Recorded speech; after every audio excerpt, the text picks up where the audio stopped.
I do want to thank you all for being here tonight. This is actually the last budget in this term of council, which is absolutely crazy to me to think about how it seems like just yesterday I walked in here for the first time as your councillor to have this budget consultation, and time is flying. So when it comes to feedback around budget and constructing the budget, I receive emails and calls all year long from residents about various issues in the ward or across the city. And so I do have a fairly good idea as the year goes on what potentially the budget asks are going to be, or the areas where I'm not going to support as the Ward 5 councillor. But having consultation like this and having all of you provide some feedback here tonight and just have an open conversation with each other about the budget really helps me as your representative frame the conversation as we move forward and walk into those discussions with some level of confidence that I am representing the majority of the people in West Carleton March when it comes to the budget. Something that's also important to me is to have a Ward 5. You can see how few people are here tonight, and I think this is kind of the standard number of people that we've had at budget consultations over the last few years. But it is important to me to have a Ward 5 specific budget consultation. Not all wards do that. And I do want to thank our CFO. I'll introduce him at the same time that I'm thanking him. This is Cyril Rogers, the CFO of the City of Ottawa. He's the top guy in finance. So if he can't answer your budget question, nobody can. And I am going to lean on him tonight when it comes to technical questions. He's come every single year to Ward 5 for the budget consultation. So that's something I'm really happy about. And I do appreciate you making time to come out here, Cyril, especially during a big committee meeting today. So, welcome to West Carleton. He also comes from a very rural community in Newfoundland, so he does understand rural life, and that's another feather in his cap as far as I'm concerned, as being the CFO of the City of Ottawa. And this year I did start getting feedback from the community much earlier, and I'd like to acknowledge Ken Holmes. Ken is a guy who comes and meets with me at least every 2 weeks and is constantly providing feedback to the Ward 5 office, and did make a suggestion that this year I do a survey ahead of time. And I have to say that's been most helpful. So we've gotten over 250 responses from the survey since the last couple of months or whenever it was put out. So that's actually an additional thing that's been done this year, has provided me with way more information on what people's priorities are, how satisfied they are with certain things. And on that note, I was pleasantly surprised to see that on a scale of 1 to 10, 10 being the most satisfied with the city services, that 51% of people who responded indicated that they were somewhere between satisfied, very satisfied at 1, or moderately satisfied at 5. So that actually was a pleasant surprise to me. Obviously, there's lots of room for improvement and for growth at the City of Ottawa when it comes to how it approaches rural issues. And that is something that myself and my rural colleagues are mostly focused on.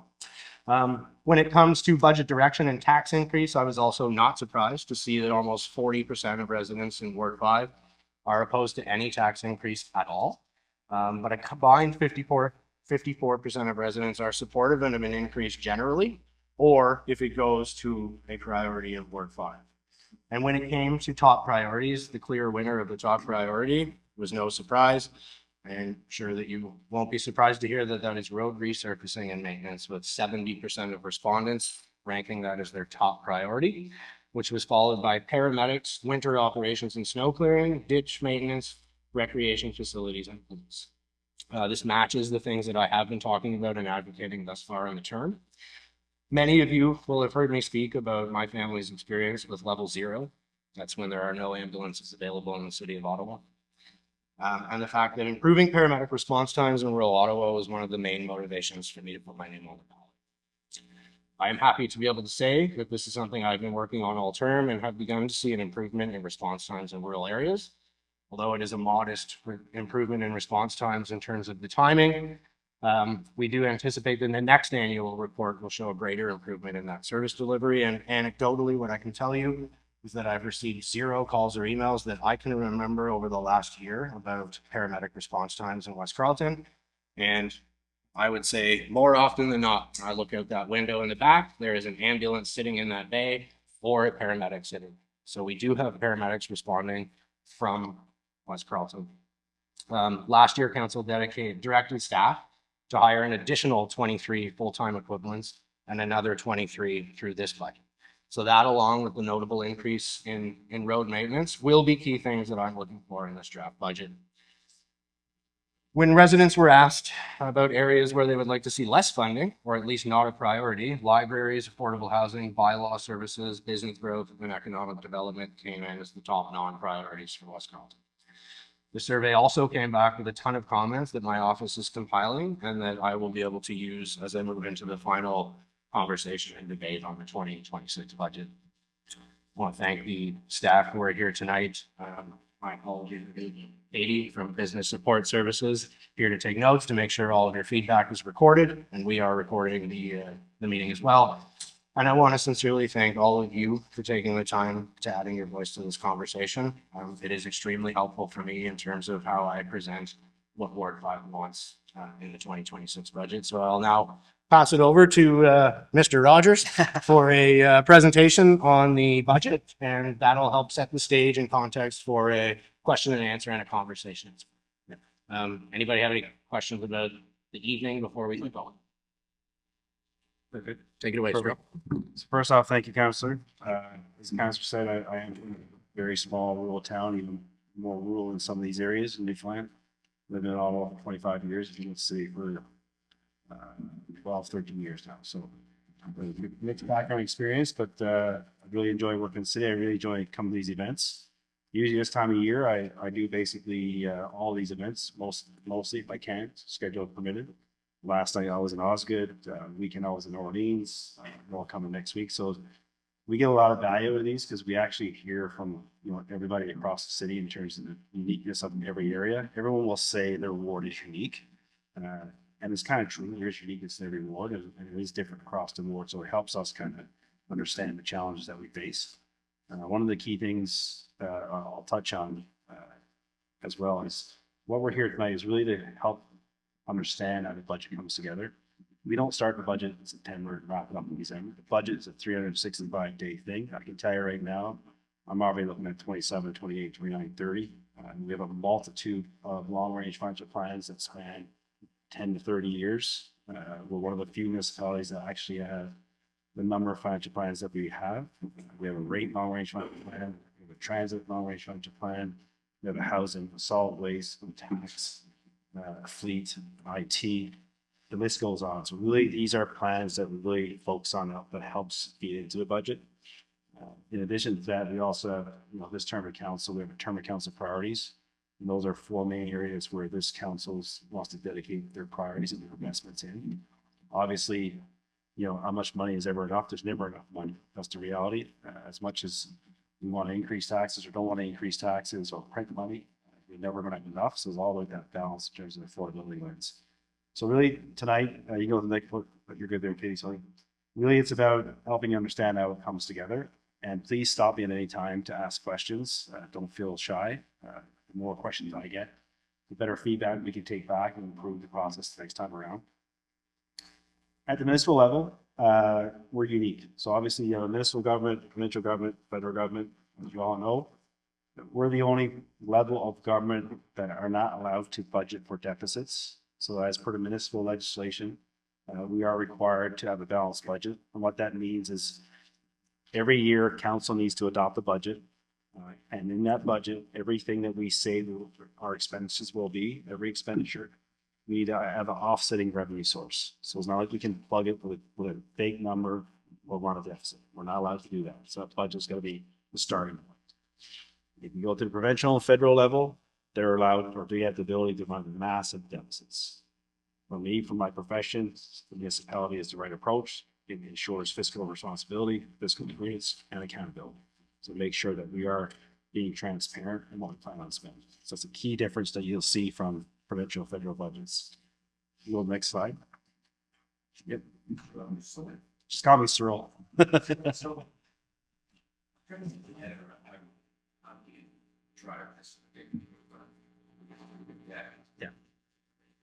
To me, a lot of stuff we have is money that's there because of it.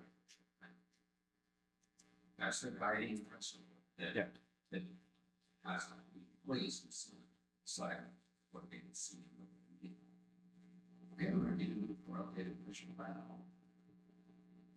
So is that mentioned with another term of council? Where's the official plan? That's in process. So I'll step back a little bit. The official plan is a very 50-year type high document. That's one of the top level documents that we have. From there, I'm kind of going to build a little bit of a Christmas tree, if you will. Then we have what we call the Transportation Master Plan, which really is a link to the official plan. So it's kind of the next stream of the process where the official plan really looks at the entire growth projection over the next 30 plus years. And from there, they carve that down into what we call a Transportation Master Plan. And really that breaks it down to, okay, what does the transportation network, the roads for simplicity, need to be in the next 30 years to support those growth projections, boundary expansions, et cetera. We also have another branch, it's called the Infrastructure Master Plan, which is really focused more on your core water, wastewater pipe infrastructure that also kind of feeds into the official plan. Again, these are like 30-year plans, so they're still pretty high level. Then from there, we layer in our long-range financial plans. So that's really where the plan starts to get into the tangible annual process.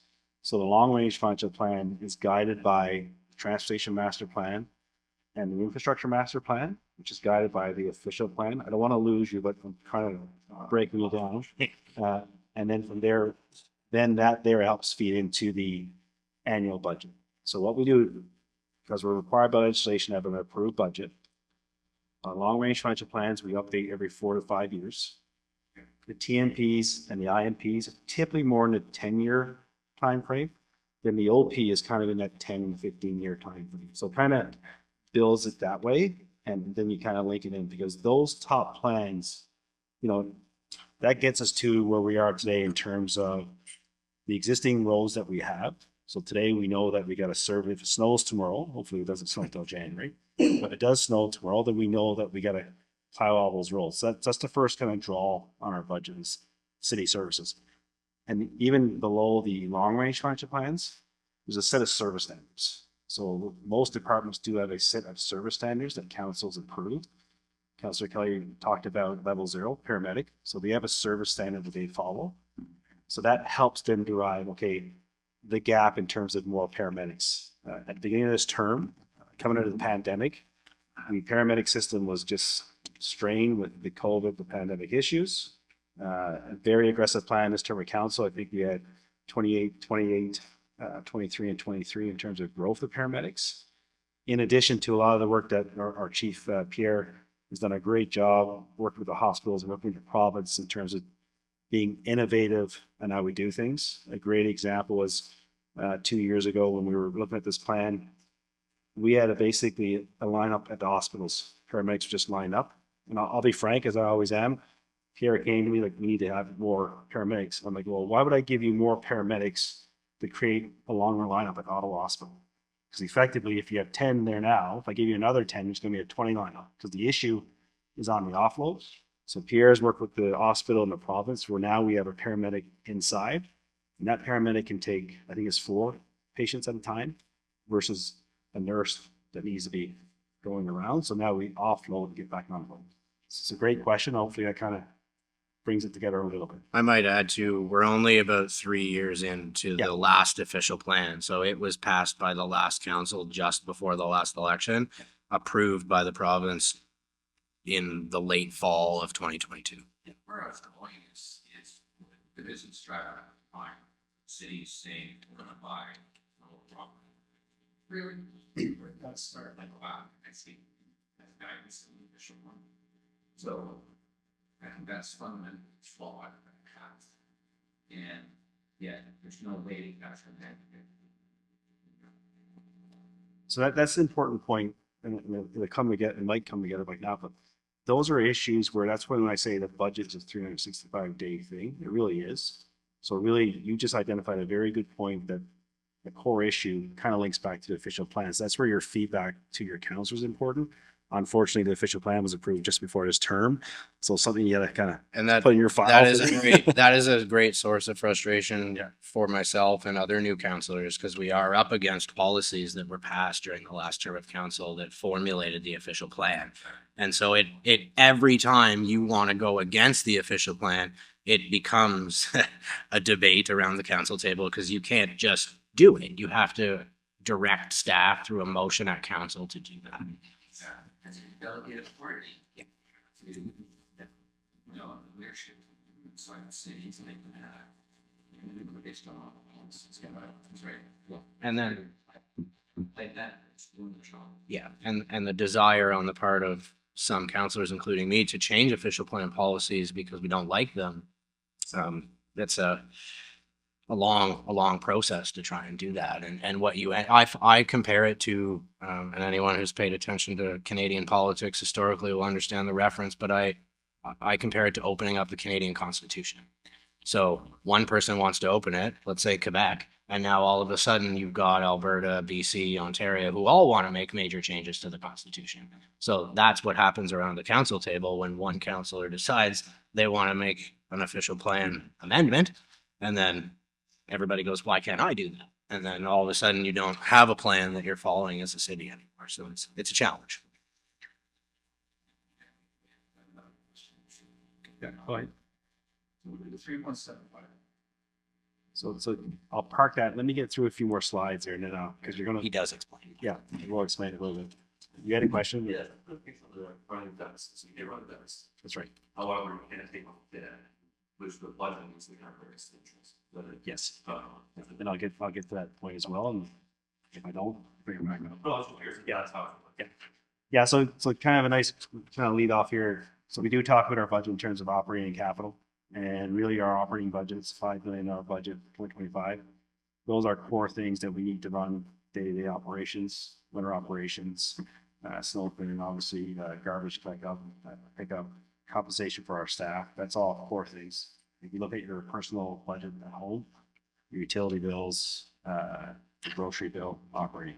On the capital side, these are investments into roads, infrastructure things, sidewalks, buildings, things that we call tangible capital assets. These are things that typically have a 10, 20, 30-year life. So that's where we can take a mortgage out on it. So we do issue debt, we do manage debt.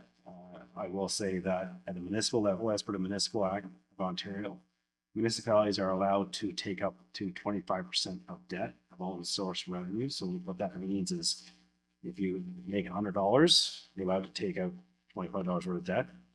This city council has brought that level down to 7.5%, which is extremely low, which is just demonstrates the prudence of it. Where we actually run, we're actually at about 5%. It's actually 4.7 to 4.8%, so call it 5%. So we're actually quite below the municipal level and even further below the municipal provincial legislation level. And that's, if I were to correlate that to an example, that's the equivalent to having a $54,000 mortgage on a $500,000 house. So that's kind of our finances.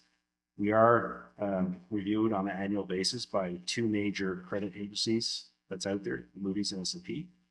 We just finalized our update for 2025, and we're maintaining a AAA rating and a AA plus rating. And what that means is we get really good interest rates when we go into the market and issue debt. Our rates are almost as good as the province, in some cases better than the province. So you kind of relate that to, if you've been living in a house for 25 years and your mortgage rate low and you got good income and credit rating is great, you get a better mortgage rate.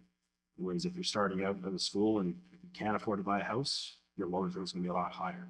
So this is another reason why it demonstrates your fiscal prudence. Next slide.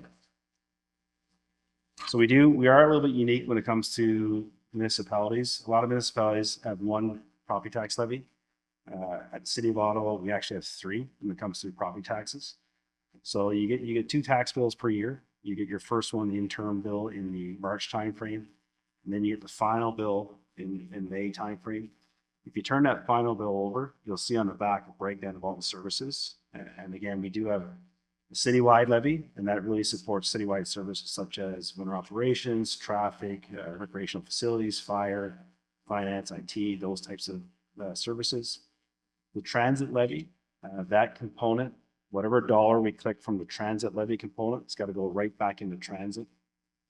In the rural area, this area, we have what we call Rural A and Rural B. So you pay a discounted component of taxes towards transit.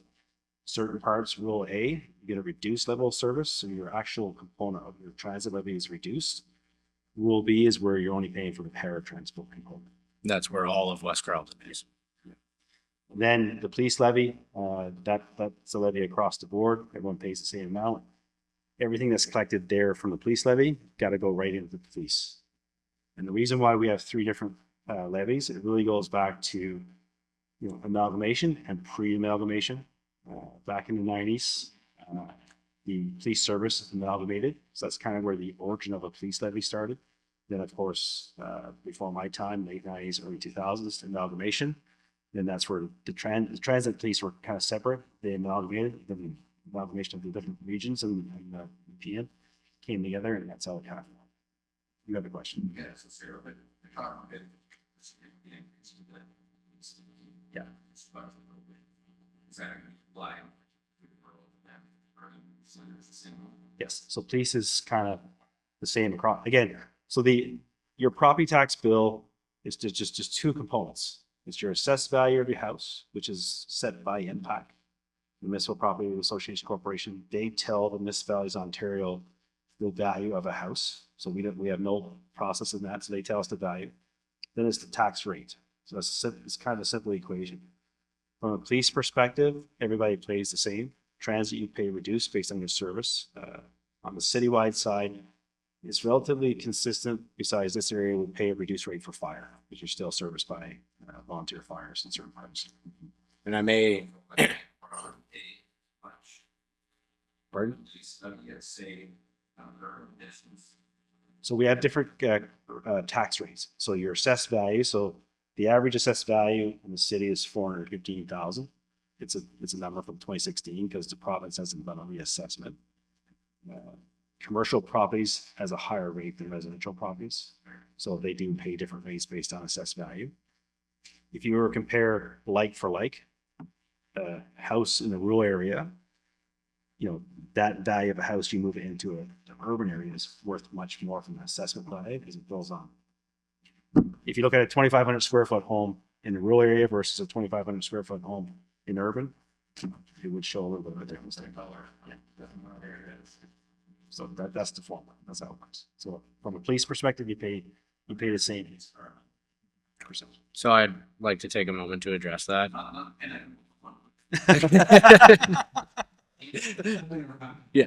Yeah. Well, that's the point, right? I think, so we are paying the same levy as everyone else.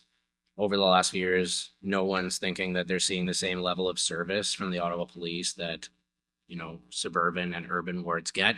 They get caught downtown dealing with protests and demonstrations and all kinds of crazy stuff. But I will say that I guess he's not really the new chief anymore. He's been the chief for 2 years at least now.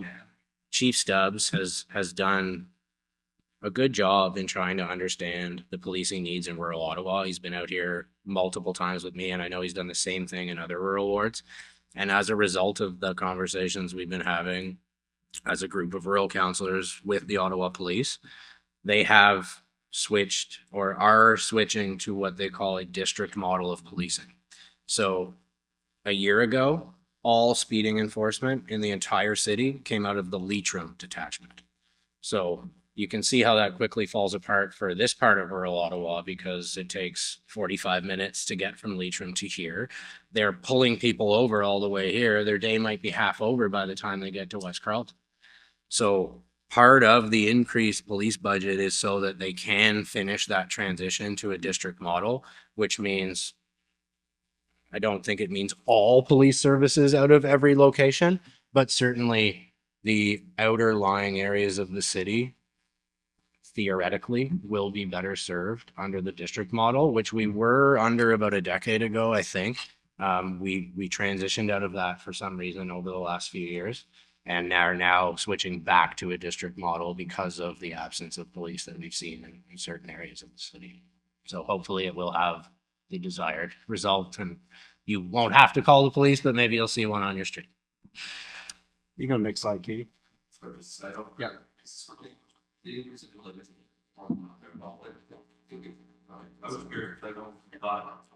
So what we got is I'll frame it. We have access to an helicopter when we need it. So the province kind of gave a helicopter to the OPP region over here. At the same time, yeah, well, the province, yeah, which is the province. So again, I don't think there's a demand for 24/7. So yeah. So on this slide, one of the key things I want to bring to the attention here is what's important is the little box there when you look at public health, paramedics, community social services. So public health is supposed to be funded 75% of the province, 25% funded municipality. The actual funding is more like 60% province and 40% municipality.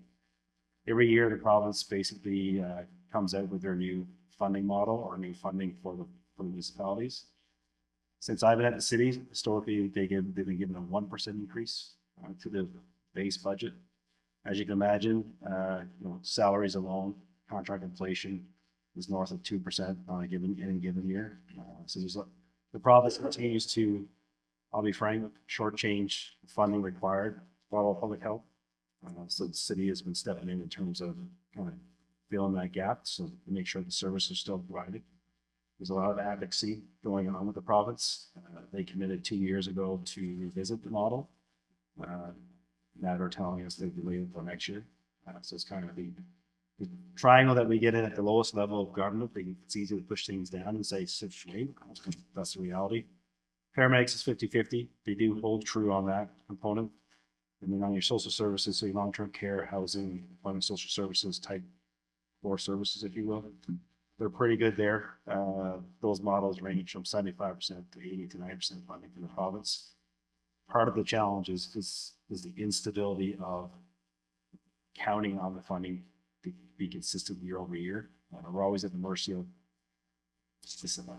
choose my words wisely, decisions that occur above us in terms of then we got to figure it out. Much like the ASC, automated speed enforcement cameras, a lot of attention. I think we went through the third reading today at the province. It is not a cash grab for the city. There's a misconception that the city takes that money and funds other things. All the money collected through the automated speed enforcement cameras goes right back into road safety initiatives. We do not take dollars from that revenue and pay for transit, policing, or other city services. The funding goes directly back into road safety to kind of deter and make the roads more safety and more safe. So we're not at the point where we're spending money. You have a question?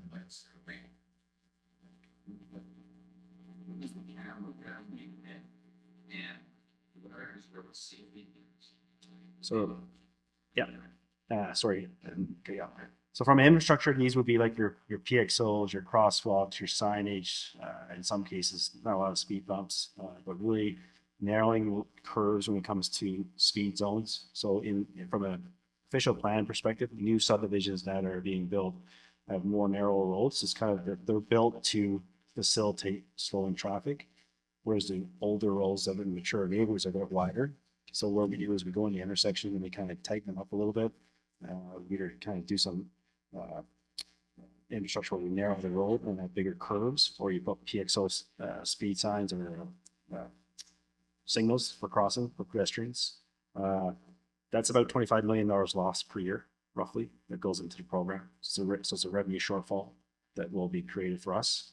And right now, I don't have a solution for that. The reality is that program ceases, which it looks like it will in short order.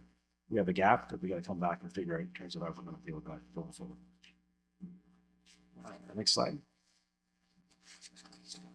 I talked about these. One important point I didn't talk about yet was the fiscal framework. So again, the fiscal framework is there's 8 guiding principles that really help guide how we do finance at the city.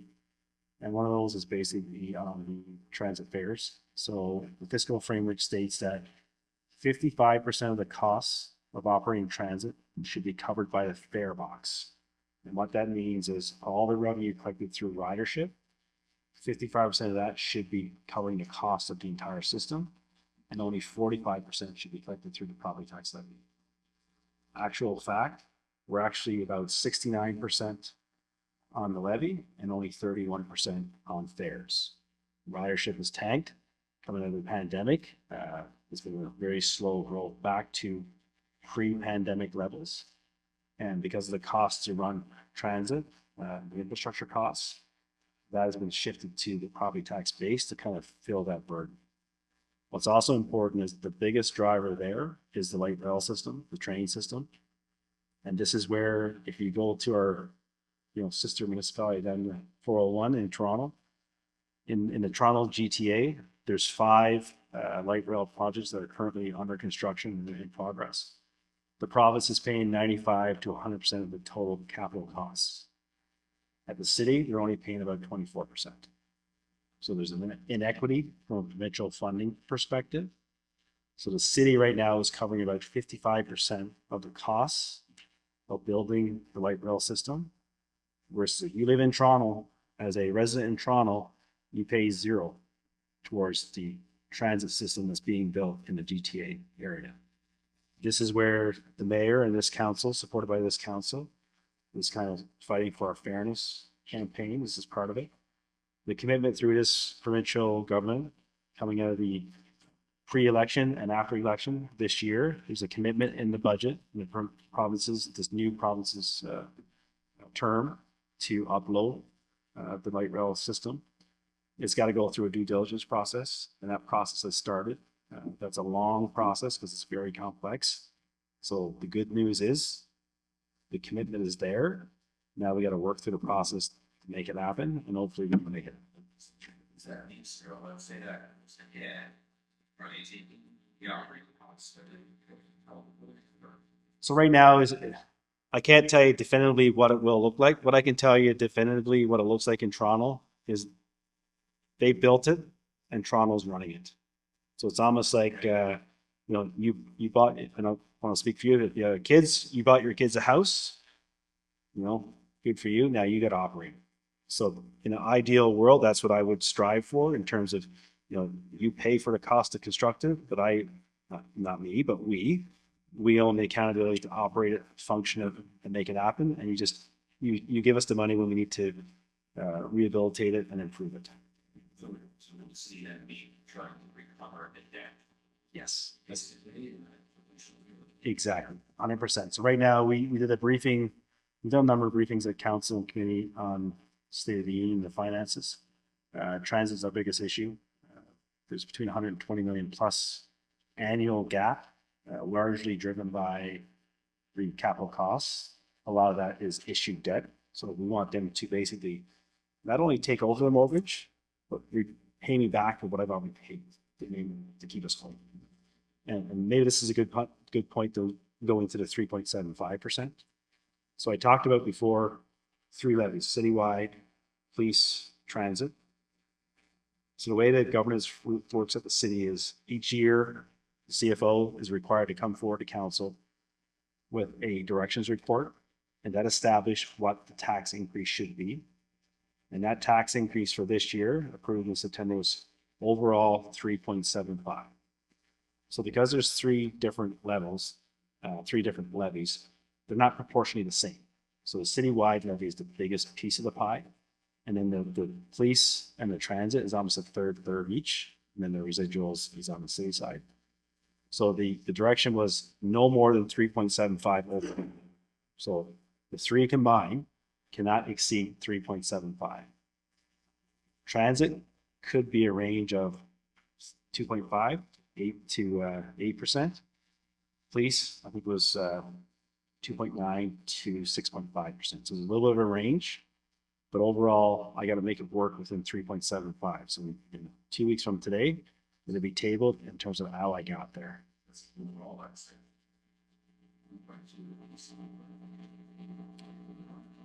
Yes. Yeah. I think this might be an important part to note, though. We in West Carleton March will not be increased by 3.75 because we do not pay the transit levy. The transit levy increase is embedded in that 3.75. So I think ours is going to look more like 2.9 or Maybe even less than that, but we'll 7. Yeah. So we'll break it out when I table the budget report 2 weeks time. We call it transmittal report. There's a report there where we'll break it out in terms of the impact to the urban homeowner. Rule A will be in commercial property. So really you'll see it there where you will be below the 3.75. Back to your point on where inflation is today. If you look at the historical tax increases in my tenure at the city since 2014 timeframe. It's traditionally been in that 2 to 3.9 last year, 3.75 recommended for this year. We came through the pandemic where inflation was around that 6-7%, but we still maintain 2 or 2.5, which we kind of got through that. The other component is collective agreements. Obviously, a municipality is a unionized environment. Police, as an example, in 2025, their collective agreement settled for 6.8%. Police is governed by kind of a provincial level type metric, if you will.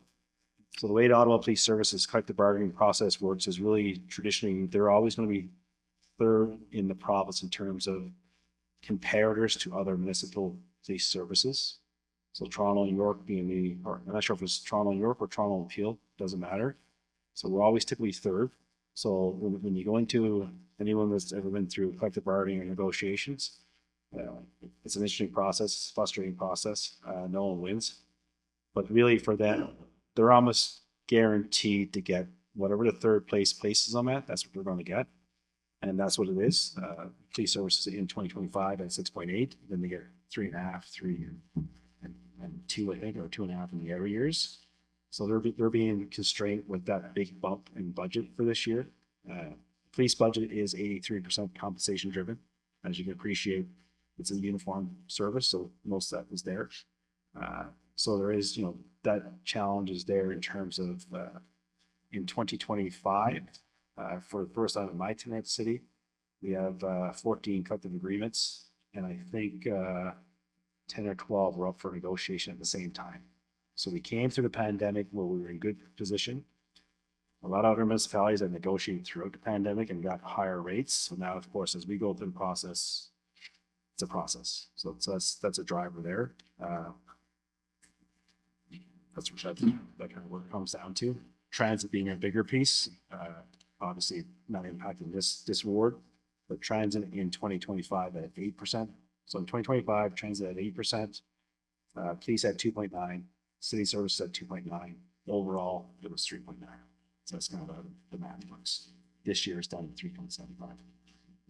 But police is at about 6. What's transit at this year, likely? I'll tell you're you allowed. I'll tell you in 2 weeks. Nice try there. The average is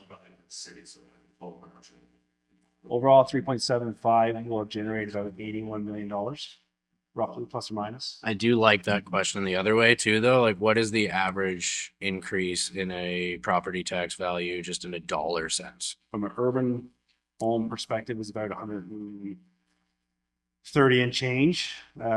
You don't need to quote me on numbers; they'll be all there. Obviously, lots of numbers in my head, but roughly it's roughly around that ballpark.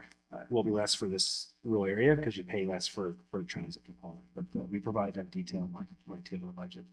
We also have growth. So for 2026, we're estimating 1.6% growth. So that generates about $32 million. And what is growth? Growth is a new house that didn't exist today. So if that lot across the street is vacant right now, and then tomorrow morning we show up, there's a house there, that's another property tax that we can send a bill to. So that's a new unit that we get money from.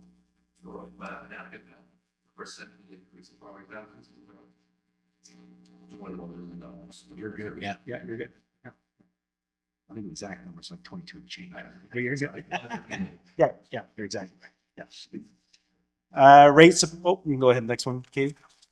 Rate supported. So again, nuance for this ward. Obviously, the rate program is our water, wastewater, stormwater. A lot of property owners out here obviously are not connected, so it really doesn't matter as much. Stormwater would matter some. One thing I will mention through the Rural Summit, which was held here. Was it this year? 2024, November 2024. Thanks to this councillor here and the other rural councillors, really was a big push to make rural more of a priority. I'm not saying a priority, I'm saying more of a priority, but it wasn't a priority at city. But really a focus on making sure that rural lens is applied to City Hall. So when staff comes forward with policies and reports, respecting what staff got to do at times, but really trying to apply the rural lens to it. My team was out here in Kenmure. I was there. I think when we did a massive consultation on the rate review, water rate review, which we do every 4 or 5 years. There was probably 130 plus people there. Yeah, it was fun. My deputy treasurer took a good beating through that process. But what was key there is we worked closely with Councillor Brown, Councillor Kelly, kids, Luau, and the Roos at the time, to really make sure that we got it right in terms of understanding the infrastructure needs in the rural area. What's a ditch versus what's not a ditch, as an example. I get it. If you grew up in the city, lived in the city, some people don't know what a ditch is. But we really work closely with the rural councillors to make sure we got it right. You're never ever going to get it 100% right, but I think we got it good, if you will. So those changes will be coming in effect next year for this. So you're not paying a stormwater levy anymore. Yeah. You're going to pay a rural, and you're going to pay a different one. Yeah. But it is going to actually go to rural ditches. So it's specific to rural ditches, whereas the stormwater was not. Yeah. Stormwater kind of went into the bigger bucket, and it kind of get lost in the filtration, where this is really kind of making sure the investment goes for the investment dollars. No. Next slide. Again, this is just kind of a breakdown. The budget for 2025 is $5 billion. That's our annual budget. It's kind of a breakdown by service. At the top, community social services is the biggest department in terms of budget. Again, a lot of that is flow through money from the province. The province provides the funding. We deliver the service. Transit would be no surprise going down the line. Capital formation costs, what's that? That's really money that we collect from the property taxes and all the other sources. We make a contribution back out into our capital reserves, which then pays for capital infrastructure. So this is the cash dollars that goes into the infrastructure. So it's not all debt finance. We do have cash that goes into infrastructure. The other thing I would bring your attention to would be general government. This one's at 4.7%. That's your, and I'm not saying this because it's mainly my department in terms of finance, HR, IT, cybersecurity, fleet, legal, works, etc. Industry standards typically are in the 10 to 15%. We do have a lean administration. You can have different opinions and views on that. We do have a pretty lean administrative system in the city.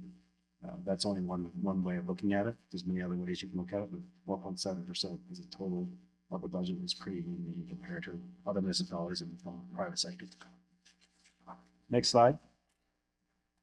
In 2025, $1.7 billion investment in capital.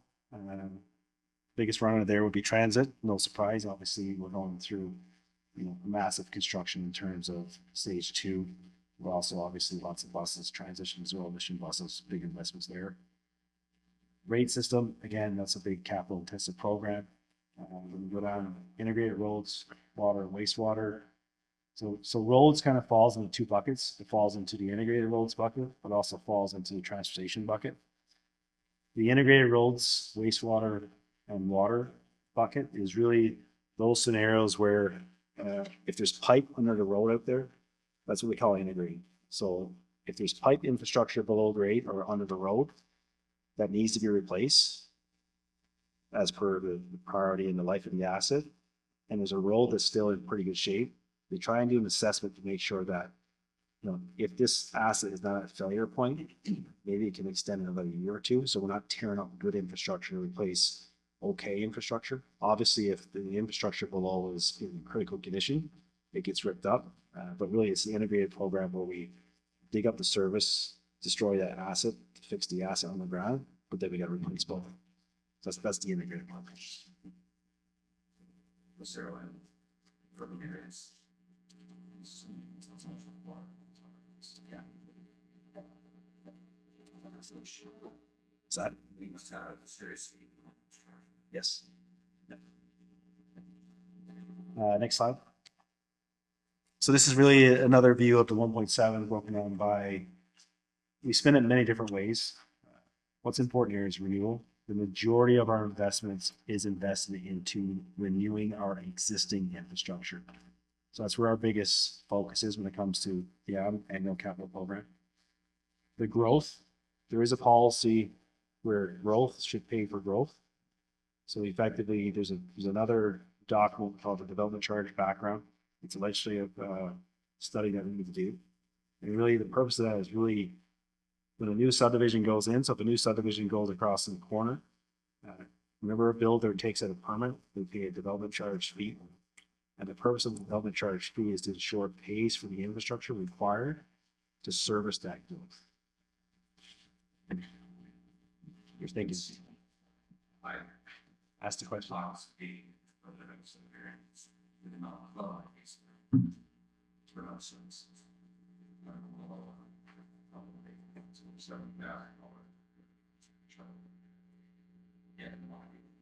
Well, I'm guessing a lot of that was cash in lieu of parkland.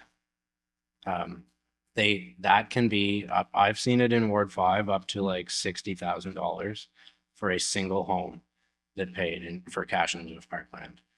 That house was kilometers and kilometers. No way you're walking to a park from that home. So that's certainly an area that I'm looking at carefully and trying to at least get rural homes. So a lot of rural in villages, I believe, they pay a flat rate. Outside of the village, it's a percentage of the value of your home that you have to pay. And I don't understand why.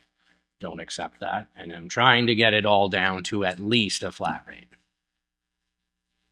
Yeah, I mean, the question is, are they paying it overtime? I mean, development charge is a hot topic. It's a hot topic from at the provincial level, obviously with the housing prices. What I can say, I'm not justifying our rates. It goes through a process. When you look at, we actually have it posted on our website, Ottawa.ca. Our DC rates are one of the lowest in the province, extremely lower than Toronto, Peel, York, those municipalities. To the point where some would argue that they're not high enough to pay for the cost of infrastructure.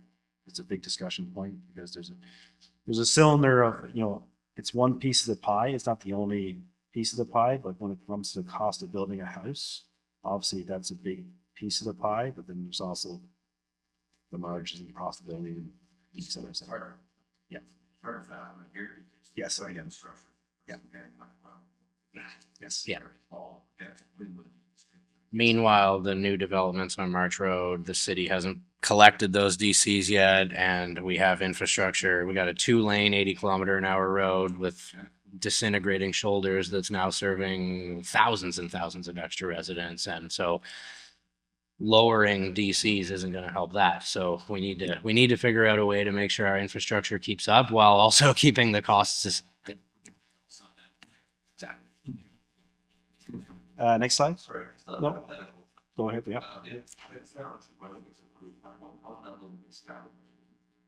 No, but okay, so, but why I'm saying, so, like, 300 bucks. Oh. So sorry. I thought I was gonna get through it. Lansdowne. I knew we weren't. So Lansdowne is a city asset. City owns Lansdowne. There's a partnership agreement with WolSAG in terms of making that asset viable. $418.8 million is the cost to invest into that asset. That asset is extinct. It's obsolete.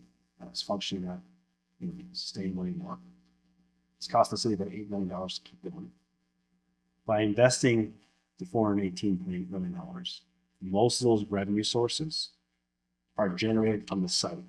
The only component, 130 million, is what the debt load that will be taken on that asset. Everything else is funded from other sources of revenue generated by that area.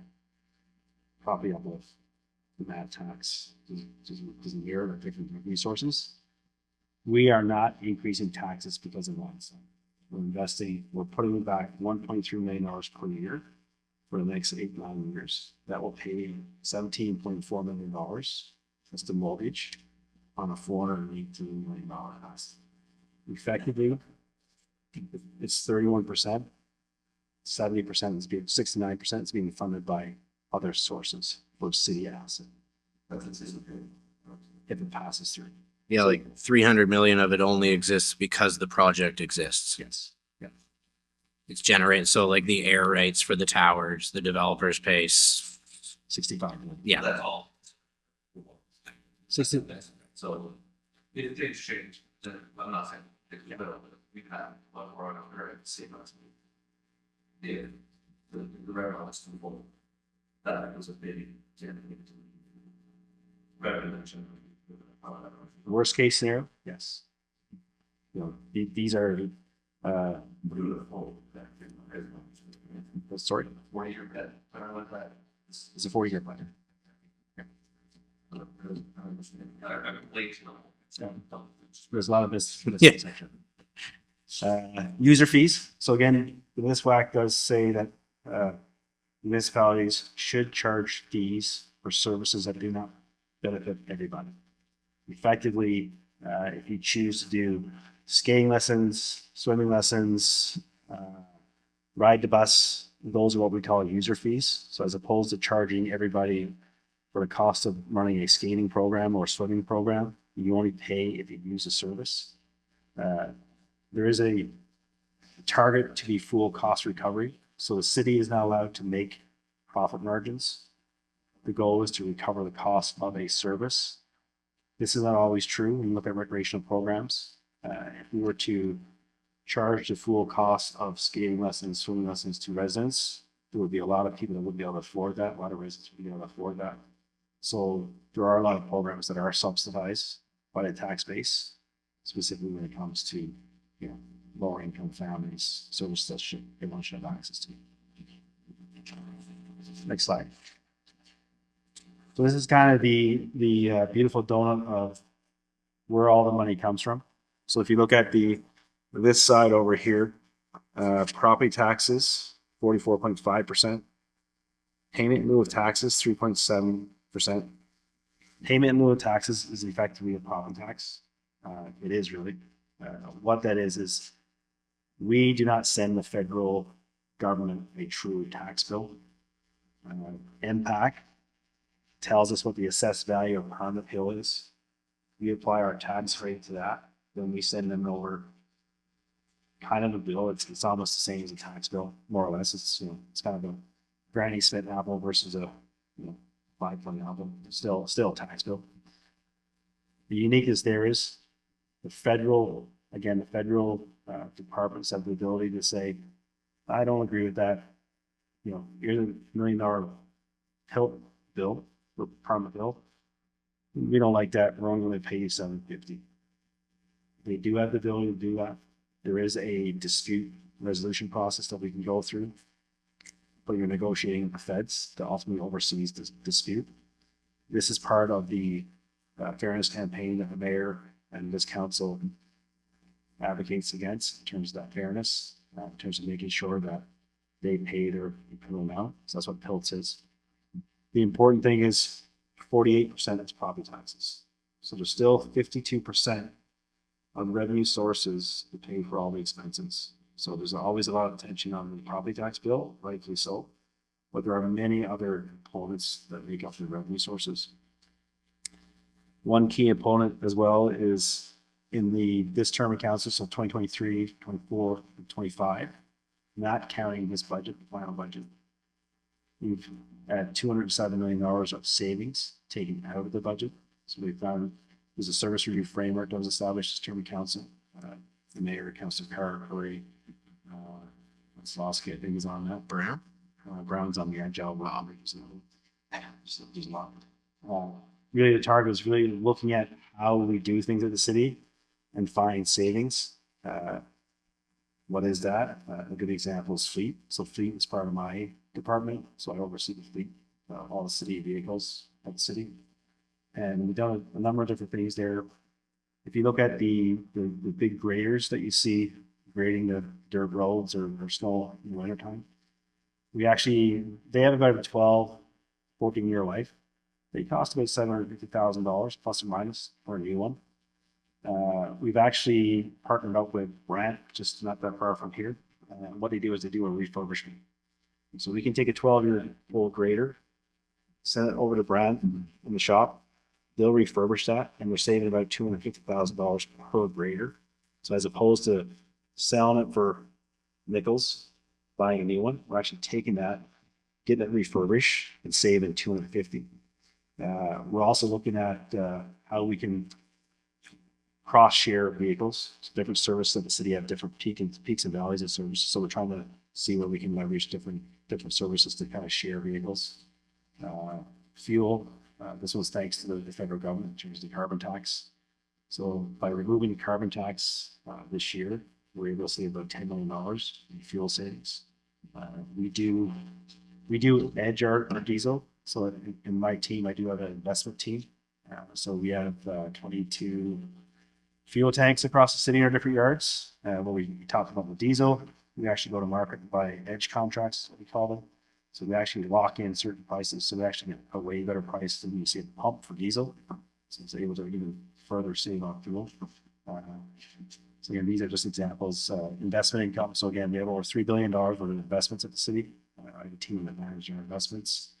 We're moving to what we call a pooled investment regime. It's a little bit technical, but that alone is actually able for us to generate like $5+ million more in our annual investments. So again, it's kind of being creative with making money from our money and not passing it on to the taxpayer to be as efficient as we can. Next slide. Yep. Yes. Years ago, before my time, it was a motion that kind of came up. It came up this term of council, at the beginning of this term of council. I don't support it, to be honest. What was your question, Mark? Zero-based budgeting. Oh, Yeah. I've got 25 years experience, 14 in high tech, Nortel, Alto, BlackBerry, TELUS, and now 12 with the city or so. I've tried it in different industries. We did a lot of research on it. And again, it's not I don't, it's a lot of administrative work that doesn't get you any benefit of doing it. Really, so what we do at the city is, there's a misconception that we just basically layer on. This is where I support the service review framework. So effectively what we do is we do a hybrid version of zero-based budgeting. So every month, the finance team reviews all the spending with each director in the organization. So that everybody's accountable for their services to the management level. The reviews take place, and we actually look at it line by line. So as opposed to resetting, so true zero base is really you start from scratch every year. What we do is kind of integrated the monthly review process on the actual side of the equation to inform a better approach. So you asked that for the years of the secretary, Yeah. senior IT right? And just fire budget. Yeah. Yes. Same it's looking at right. And it makes you thought anything. Why do we need this thing? Right, especially on services, right? Why do we still provide all the same services in this model? The base around that is understanding is very plus unions on. A lot of business did 27 unions. Yeah, I remember negotiating with somebody and this we always had that pressure. We still have sorry how and kudos to our wrongs. Those are great.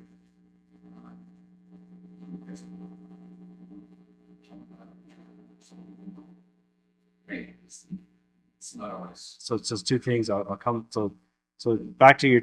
So you understand zero-based budgeting, obviously. So we do a hybrid version of that. So basically, what we do is, like, I'll use paramedics as an example. We in finance, we take care of all the salary schedules. So we tell every department what their compensation budget needs to be next year, based on the ed count that they have and the collective agreements and their salary increases. In order for a department to request a new FTE, they need to do a business case to demonstrate the need and the impact of existing services. So we just can't ask for another FTE. We need to demonstrate, okay, from a paramedic perspective, their service operating procedures stated and their reports, annual reports, level zeros, so justify the need to grow that. Trust me, when we start the budget process, we typically start a little bit of a deep dive process in the May, June timeframe. We get requests for over $200 million of new things to add to the system. By the time it's all said and done, it's marched all the way down to almost zero to get to the balance of 110. So we carve off at least $100 million every year through the process. So it's not really from a technical zero base, we don't do it, but we do a hybrid version of it. Your second point, you said something else and come back to. I think twice, touched on one. Oh, that's it. Yeah, thank you. So every year, what I do is starts next week. I do an informal one-on-one with the media. And really what it is, it's off the record chat, allows the media to come in one-on-one, meet with me, and allows them to ask me questions about the budgeting process so they're comfortable. And the rule is nothing gets published from what I say, but I also get to ask them questions. Every year I ask them, I'm going to table a budget in 2 weeks' time. I'm going to have a nice flashy presentation. I'm going to have a big number that's going to be bigger than 207. I won't tell you what it is, but it's going to be bigger than 207. You will not see that number. And I ask them every year, why don't you talk about that? Because no one wants to read it. They want to read, maybe I forgot the number of the page of my slides. They want to say, okay, city CFO didn't want to read slides. Something as ridiculous as that. Not that point, but they're looking for the wrong thing or the assume wrong thing to report on because no one wants to hear about the good things that we do. They want to hear about the things that we do wrong, which everybody. The media does. Yeah. The media does. Residents. So great question, but that's why we do talk about it. That slide's probably been on at committee. You probably dream about it. I've talked through that number a lot over the years. So I kind of talked about this slide earlier in terms of all these plans that we do. It's not a back of the napkin exercise. I kind of talked about that tree of the official plan, TNP, INP, blah, blah, blah. This is kind of where this fits in, these different long-range financial plans. We are on the docket to come back in 2026 with the tax RFP. That'll be probably in April. Next slide. So again, I throw it in there twice just to get some attention. So we already talked about the savings and the great work that we've done there. The next few slides is really talking about the term of council priorities. So again, this term of council, this is new, a new thing that they tried, and I think it's very successful in terms of really focusing focus and priorities to the right number. In previous councils, I would say that if you have too many priorities, you have no priorities. This one's it is somewhat high level, but it is more tangible in terms of streamlining where the core focus should be. I'll quickly go through these. One priority was city that's affordable housing, livable for all. This is just kind of the 3-year cumulative value that we invested in some of these highlights. Depending on where I am, what ward, it resonates more in other areas, but just to continue $611 million in expansion of new facilities. One big facility there in Riverside South, we are building a new rec complex. That's the biggest new facility that we're building. It's probably something we've got OPL, a new police facility down in South of the Barrio area. Go to the next slide. This one's probably more of interest. Mr. Holmes. Today, 3 years combined, $397.9 million for roads and resurfacing. Does not include 2026 numbers. That will come out in 2 weeks. What I can say is once that number is out next 2 weeks time, it's a significant increase in roads infrastructure investments versus the last term. I won't tell you what that is that'll come out, but this term of council, it's been a big priority on roads. So that investment will continue this budget. The big number there, 1.1 billion. Fleet, we'll see transit fleet. So $974 million towards zero emission buses. A big chunk of that funding is through the federal program. So the federal level came out with a big program for climate change initiatives. So a lot of that is being funded through that program. The residual component of that program, it really should be self-funded. So as you invest into electric buses, obviously fuel cost goes down. Electric vehicles have demonstrated, and I would say that have demonstrated savings on maintenance costs on a year-over-year basis.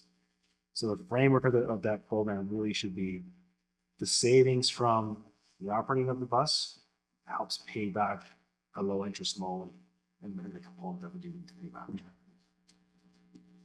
Next slide. Yep. You know, budget line, we saw roads and water. Yeah. So we're kind of the same line. This is 379, 397. So 397 is exclusively roads, resurfacing, preservation, true roads. So the integrated one does have a pipe component to the dollar value of it. That 397 is exclusively to roads.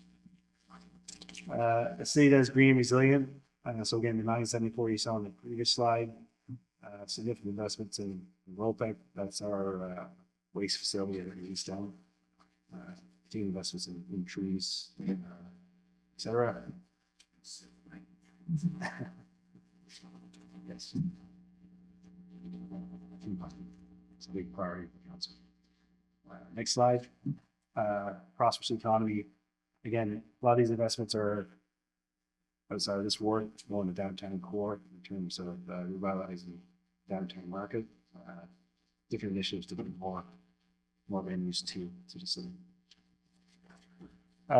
Next couple slides, public engagement. So again, this term of council really wanted to enhance the engagement.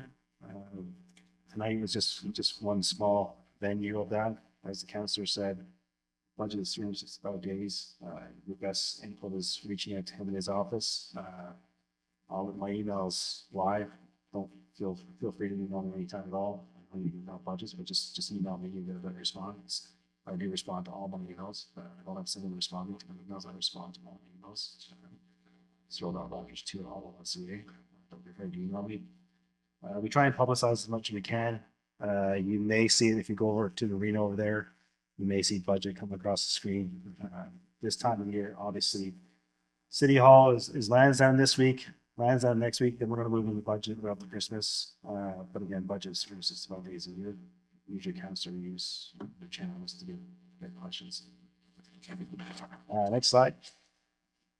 Also, this term of council has been a big focus in terms of and why this presentation. If you came here in the previous term, these presentations, when I started doing it a few years back, tend to be very finance driven. Like if you weren't a finance person, you probably didn't get a lot out of it. So people are getting more of it in the way we frame and format these.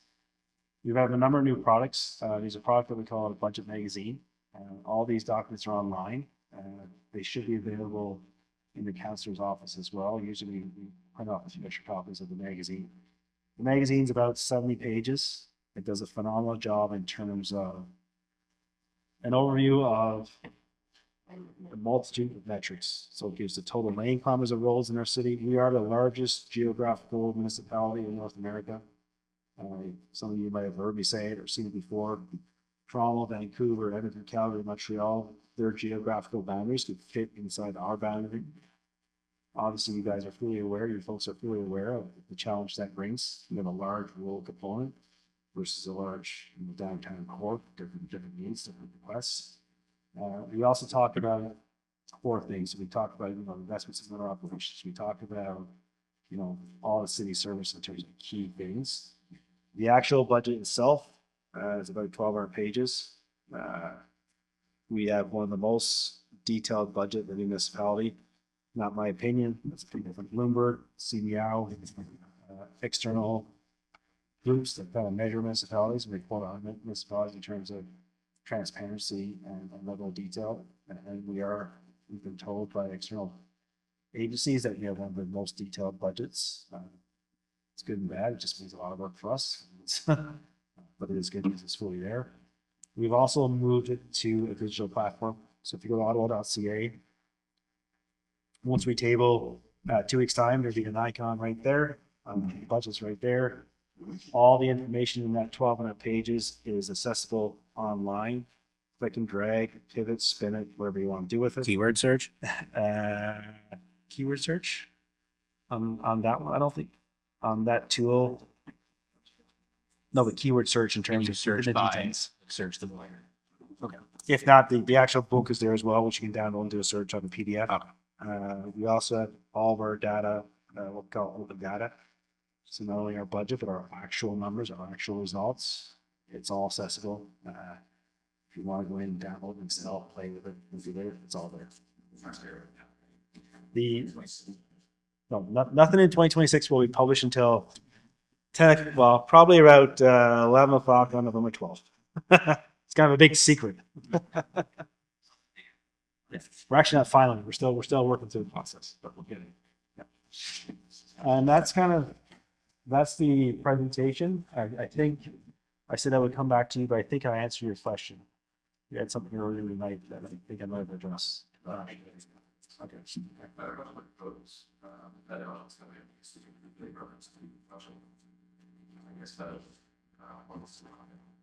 Is there ever change? Everything's at risk when it comes to the feds and province, like the automated speed enforcement that kind of popped 4 weeks ago out of the blue. I don't anticipate anything from a core program that's already there. It's more about the anticipation. What is a new program that's going to come, or is just another opportunity for us to kind of chase after, if you will. Then, of course, the impacts of their cost-cutting measures and what that means for our economy. Zero. Have you ever seen public consultation? Yes. Yeah, I would say a rural area, I think, is the loudest one, or the biggest one that I've seen in my 10-minute city. And I don't know if I can specifically say to a specific thing in the rural area, but I can tell you that the rural counselors Well, we could talk about the ditching budget. That's gone up as a direct result of consultations. You're right. It wasn't a budget consultation, but it was that resulted in a budget change. Yeah.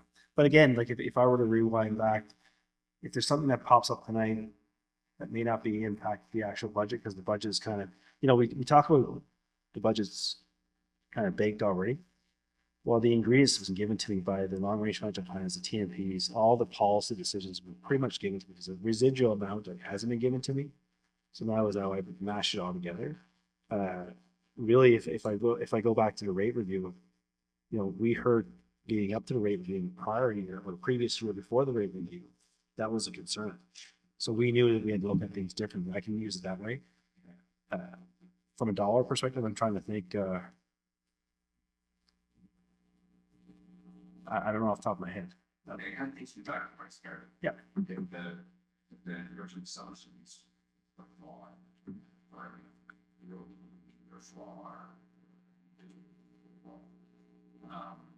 you're going to get a lot. So I would say they're not flawed. So I'll use the rate LRP as an example. So the rate long range financial plan was approved in June. So that was basically a 10-year plan that we did a refresh. We went to council and committee, and the rate increase for this year is 4.5% overall for long and wastewater stormwater. And then part of that was the rate before that. So that rate budget is directly driven by that long range financial plan, as an example, right? So it's directly related. So when we do the current tax side of the equation is, we know that winter operations got a certain service standard. They deploy on arterial roads, on arterial roads, effectively when the snowflake falls. They go into the residents at 7 to 10 centimeters, blah, blah, blah. So we know what they expect there, but what we don't know is what kind of weather we're going to get. So then we look at seasonality of 5-year averages, 3 to 5 year averages, to kind of mark it there. So most of the components of the budget are directly tied back to another financial planning report. Where there's assumptions like winter operations, recreational programs, we can never predict exactly what the uptake will be, but we use previous year trends. So it's pretty restricted in terms of, it's not like one of those. A lot of things are guided by those plans. No, that's fine. That's fine. What I was getting at is the decision of saying we're going to provide a service. That's in the policy. So That's right. Yeah. why? Why is it? Why? All that is back. Anything. Back to these things that we were able to keep. And then never fund it. Then, but imagine. In sidewalk.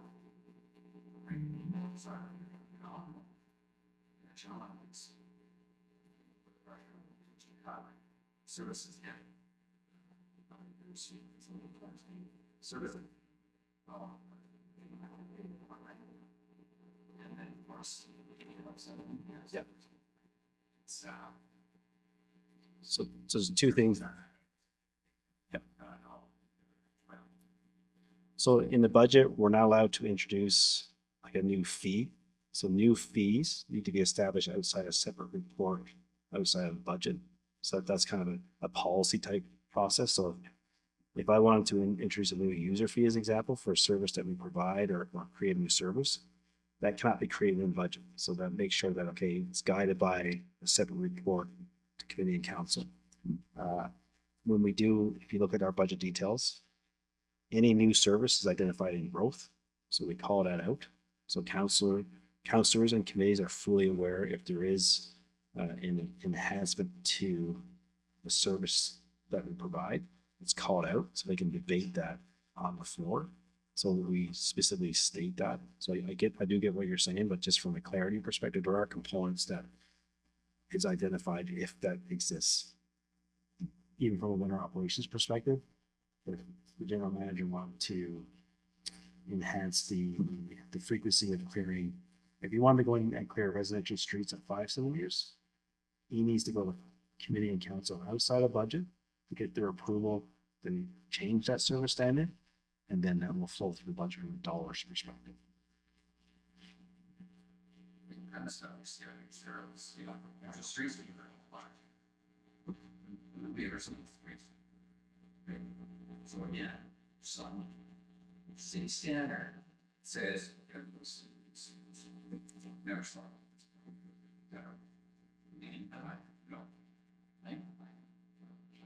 They're in the village, for sure.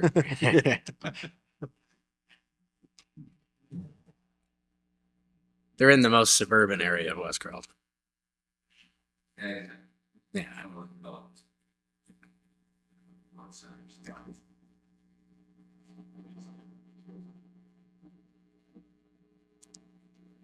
Mr. Holmes, I'm waiting. Question on all marriage and mention. Further development of Bishop all the other plans for with the age of science and all of this opportunity to participate in the development. But the long range commercial plan for the house is so see goals are usually about noon hour on Friday.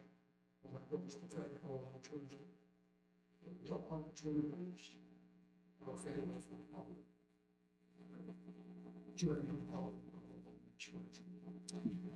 So the long range financial plans is 10 days, and still not a lot of time. Our reports will 10 days right before the meeting. I'll use the solid waste long range financial plan as an example. So the long range financial plan for solid waste was really a byproduct of the solid waste master plan. So the solid waste master plan, there was extensive consultation, and there still continues to be consultation and still report backs. So that plan is an offshoot of that master plan. Much like the rate long range financial plan. The rate long range financial plan is really driven mainly by the rate review, which we did extensive consultation on the rate review. So the financial plan is really guided by the consultation that occurred on the other plan that drove it. So from the tax LRP, that will be driven by a component will be the TMP, which there was extensive consultation on. The development charge process, which there was extensive consultation on. And then the asset management plans, which went through 2 years of iterations and consultation. So the financial plan is really the equation behind all the consultation up here. So there's not much left to do from consultation process, because really the financing got to adhere to the development charge, the revenue sources outside of the true. So I can come here tonight and say, you know, this is the long range financial plan. This is what's affordable. The only thing that can really change that is a lever of, you know, want to pay more taxes. That comes through a different process that will help give me more money to fund it. But really, it's a funding as a whole, as aligning to those master plans and things that we consult on. If the estimate of having a plan, so we need something like 300 million a year for roads. 30. The new plan, what there was, it's within 100. It will be closer, but it still will be a stretch. Like I'm not going to sell anybody a bag of beans. Like the reality is, the city has a $10.8 billion infrastructure gap. That's the reality. The reality is no municipality can afford that, right? And every municipality is in a same or similar situation. And I'm not going to try and again make up stories. The reality is we have limited tools from a revenue. So the main source is taxes. Do you want to pay more taxes? And you got to be, you know, there's got to be an affordability lens there. The challenge that you have at the bottom of the food chain of government is there's a stat by AMO, Association of Municipalities of Ontario, and GFOA, which is the government federation of it's a global North American thing. About 8%, only 8% of all taxes collected finds its way back to the municipal level. There's different stats between 68 and 82% of all services to the individuals delivered by the municipality. So, you know, we only get it, if you look at you go home tonight or on the weekend and look through your personal income tax return, and you just, for the next 2 weeks, just track every bill you pay when you buy clothes or fuel and all those things, and see how much goes to the province and the feds versus what the municipality actually get, versus what services you get from a value for money perspective. I'm not trying to justify it. I'm just explaining how it works. That's the challenge. So municipalities cannot afford to pay for the infrastructure requirements. That's the inequity in the system. All I can say is, you know, this term of council, that we've continued to invest more in the roads. Is it enough? How much is ever enough, right? And the dynamic of the table is really next week. I think I'm not sure when, but next week I'm downtown on a consultation, and I can tell you right now what they're going to tell me downtown. Don't spend no more on roads, cut roads, get rid of roads. So it's a dynamic that, you know, for me, my job is to, you know, with all the directions and stuff that I have to work with, make my, you know, professional opinion with my team and do the work and present council with the right information to make the right decisions. Yes, there's an infrastructure gap, and I'll be honest, there's no solution to close that gap unless there's some big change in the system overall above us. I'm not downplaying that. We continue to invest in the roads. We continue, and we will continue to invest in roads. But we have a long way to go. I guess the other option is increase taxes. Increase taxes, increase debt. Then that's a circle, right? It's trying to find that balance, right? Hardest thing is trying to find that sweet spot of balance. Yeah, I mean, I've often thought about advocating that the city do what it does for Lansdowne, but for roads, and go borrow $500 million, fix the roads, but then we're having to pay that $500 million back, and then we're not investing in those roads. And 30 years from now, we're going to end up in the same position, 20 years or whatever it is. Yeah. It's challenging. It's a challenging thing, right? Because it goes back to even the capacity in the marketplace to deliver on the required labor to deliver on that. Like I said to you earlier, if I give my infrastructure team a blank check, they wouldn't be able to deliver because the capacity is out there in the market. And I'm going to go off script a little bit, but from a macroeconomic perspective, it goes back to the simplicity of supply and demand. So, you know, large vendors, I'll call them, they know that. So if I pump more money into the system, they can pump their prices up and still deliver the same margin, a little bit more. So it's the dynamic of economics, right? I'm getting too much in the weeds there, but trying to figure out that sweet spot, there's no perfect solution. But we do take it seriously. What about I'm not gonna, so roads, as you see from the survey, is the top priority from the 250 plus respondents we've had. I'm not sure that it's just a rural problem. Like, I think if you were to drive down Carling Avenue every second Wednesday like I do, you would see a horrid parts of the road. There are terrible roads all over the place. However, it does seem to be more of a rural and suburban desire to have those roads in good condition because we are the ones who drive the most. So is there the appetite or even the ability from the city to, because, and this is not my idea, this was an idea floated to me during the 2022 campaign from someone at the Carp Farmers Market who said, I'd be willing to pay an extra levy on my taxes if I knew it was going to go to rural wards. Is that a possibility?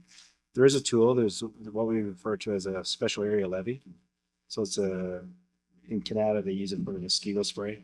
So the special area levy is basically if a councillor would like to entertain this, basically he comes to me and my team and says, I would like to explore having a special levy for roads. So you would come to me and say, okay, what's the catchment area? So what area, if it's all your ward? So from there, I know every nickel that's collected from a property tax. And if you want to say $100 million exclusively for your ward, paid for by your ward, I can do the math on that and tell you what that would mean for a special tax that every one of your residents would incur. So there's a process to do that.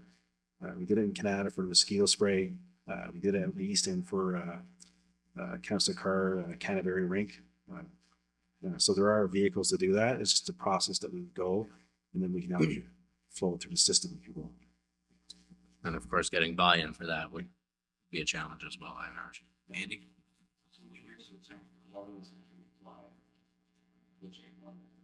Yeah.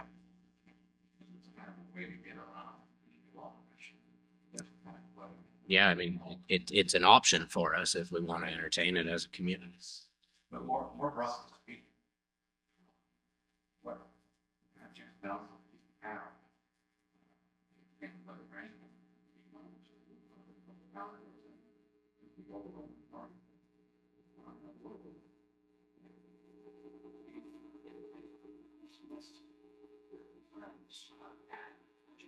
And they regularly do. So I guess kind of area one. Yeah, I mean, no matter what solution we come up with or what idea rural counselors come up with, we're still 5 out of 24 people.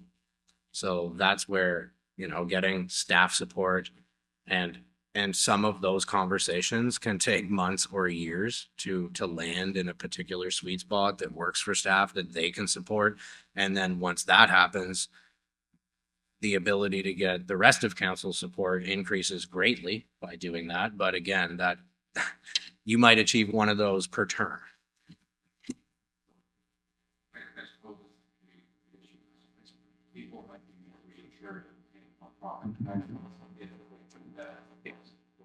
Yes, exactly. Yeah. And when you're talking, basically, there are no wages that, you know, what short election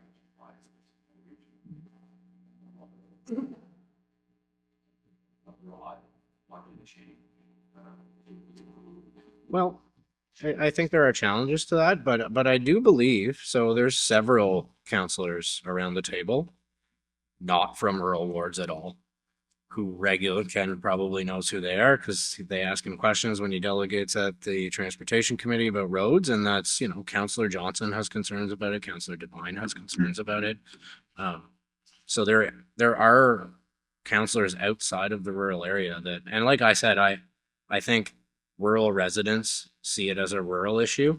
And I think they do because we do the most driving. We have the most number of roads. That is our transportation network. We can't go out and get on a bus and get on it. So we really notice the effects that a lack of maintenance has on us. Whereas in other wards, they don't necessarily have that experience that we have. So I think it is a citywide problem. I think Ken has a good approach to it in terms of spending a percentage of your overall infrastructure amount on maintenance per year. And I think we we fall short of that, but obviously there's challenges to achieving that as Cyril has outlined.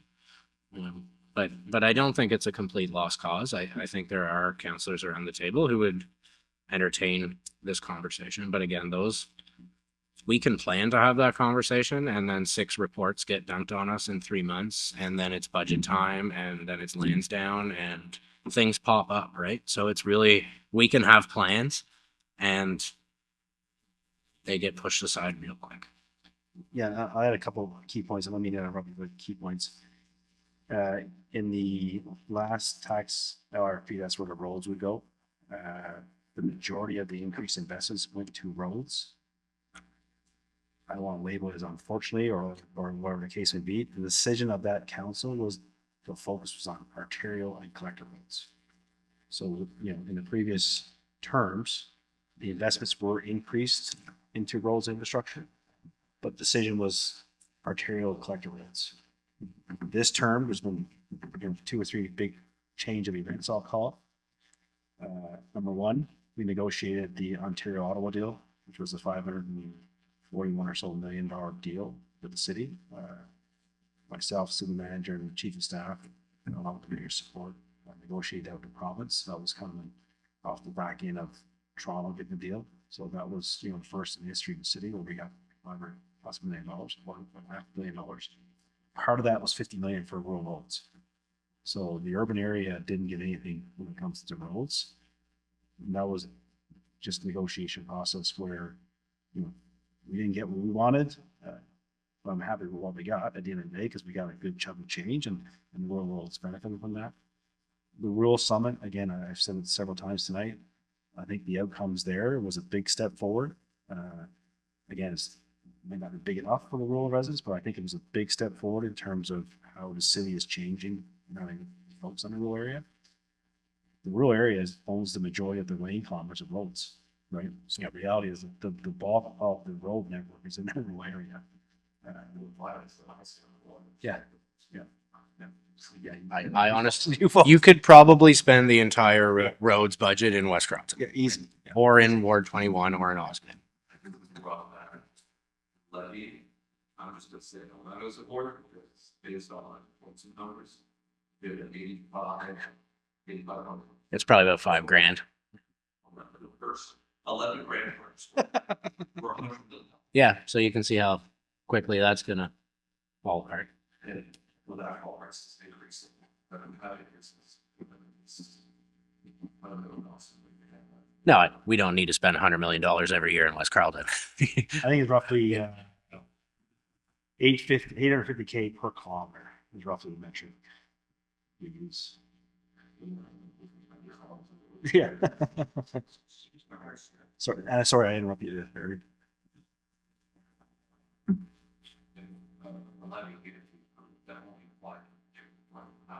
It's still needed. Yeah. Even if it didn't apply. Yeah, that would be a council decision. I can't, I mean, who knows with, Never know. but theoretically, why would they vote against my residents paying $11,000 a year extra to serve our roads? I don't see why they would do that, but Also planning. who knows? Also planning to move to your ward. Maybe, I don't know, with all these urban boundary expansions, but.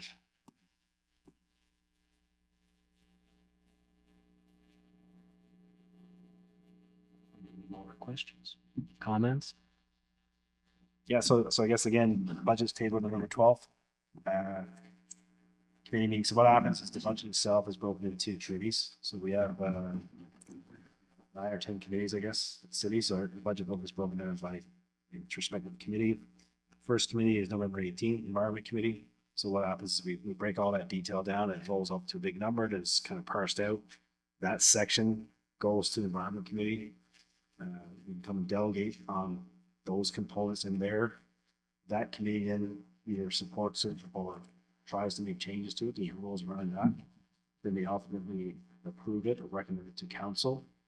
So from November 18th to December 10th is final adoption day. We have 4 weeks. I think it's basically 4 committee meetings per week. Then they go right to December 10th. Then the budget is approved and adopted as a whole, and that's where you get lots of motions and activity. And so your opportunity now is continuous feedback through your counselor or come to the respective committee meeting. Those dates are up, I think, or they will be up. I'm pretty sure they're all been posted or will be posted. And you can delegate. I'm sure Mr. Holmes should be in Pewick. Usually comment. It's now Pewick, not transportation. Oh, my apologies. I still say transportation too, but if you're looking, transportation committee is now PWIC, Public Works and Infrastructure Committee. That's where roads will be. But everyone's free to come sign up and delegate if you want. Would you? I didn't see you there last year. Sorry, Councillor. I don't think you were there last year. I don't think you were at committee last year. Oh. Yeah, I'm always there. So. One thing I wouldn't mind it because I'm curious about it.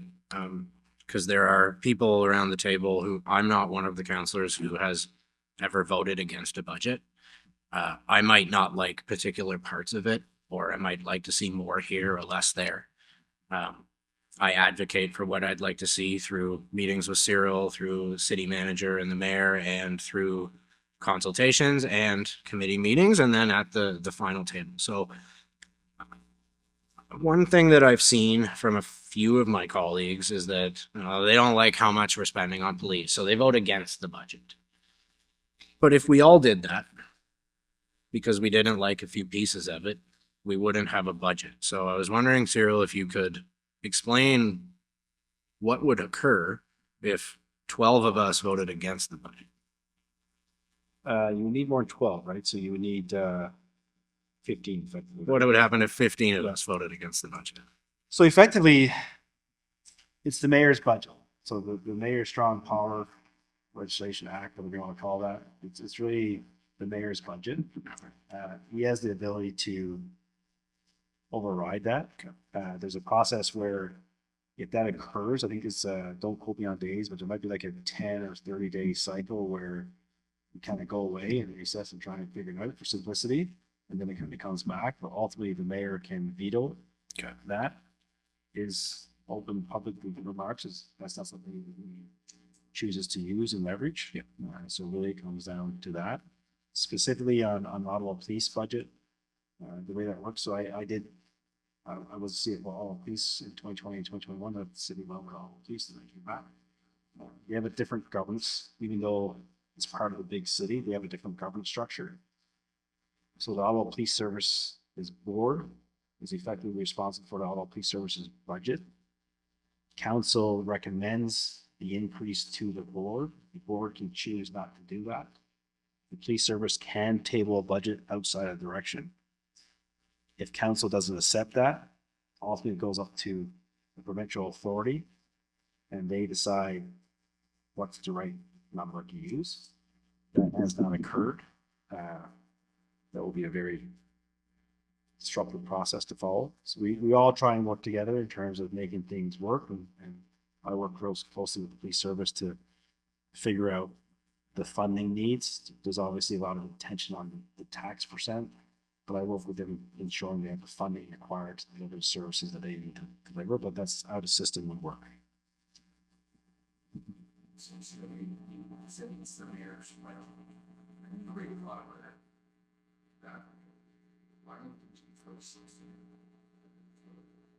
Because as per so in 2022-ish, the provincial government came out with the strong mayor powers, what was called at the day, and that was assigned to Toronto and Ottawa.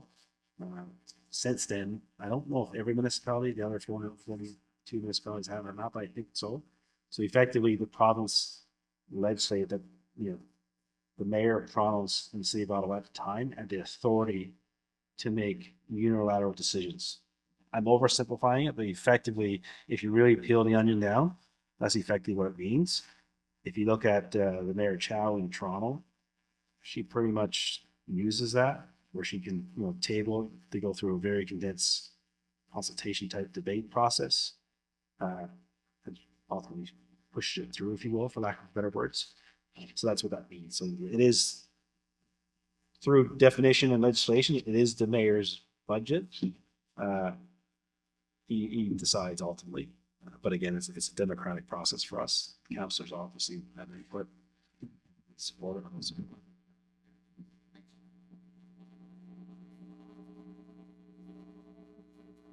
Going once? Twice? Thank you very much for coming out, everybody. Thank you. Go Jays, go. Yeah.